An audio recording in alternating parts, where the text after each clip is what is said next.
New Zealand cricket की जानिब से जारी एलामिये में कीवी बोर्ड के चीफ एग्जीक्यूटिव डेविड वाइट ने कहा है कि न्यूजीलैंड क्रिकेट टीम पाकिस्तान के खिलाफ सीरीज खेलने के लिए पुरअज़्म थी, क्योंकि इससे कबल पाकिस्तान की सिक्योरिटी सूरत हाल का तफसीली जायजा और खतरात से निपटने के लिए किए गए इंतजाम का जायजा लिया गया था।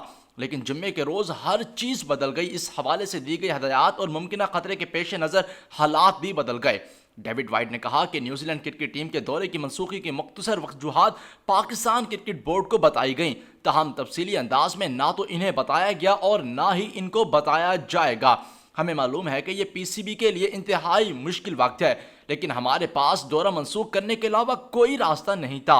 वो इसके अलावा क्या कह सकते हैं कि हमें जो हदायत मिली वो टीम को दरपेश मुमकिन खतरे से मुतालिक एक जिम्मेदार और इंतहाई मोहतात जरिए से मिलने वाली रिपोर्ट्स का नतीजा थी। डेविड वाइट ने कहा कि न्यूजीलैंड हुकूमत की जानिब से मिलने वाली हदायत की रोशनी में हमने इंतहाई जिम्मेदाराना कदम उठाया। हमने फैसला करने से पहले न्यूजीलैंड के हुकूमती ओहदेदारों के साथ काफ़ी बातचीत की और पीसीबी को अपने मौक़िफ़ से आगाह करने के बाद ही हम समझते हैं कि दोनों मुल्कों के वज़ीर आज़म के दरमियान टेलीफोन पर बातचीत हुई। वाज़ेह है कि न्यूजीलैंड ने ऐन उस वक्त पाकिस्तान का दौरा मनसूख कर दिया था जब दोनों टीमों के दरमियान रावलपिंडी में शेड्यूल एक रोज़ा मैच की सीरीज का पहला मैच शुरू होने में 2 घंटे से भी कम वक्त रह गया था और न्यूजीलैंड टीम कई रोज से पाकिस्तान में मौजूद थी।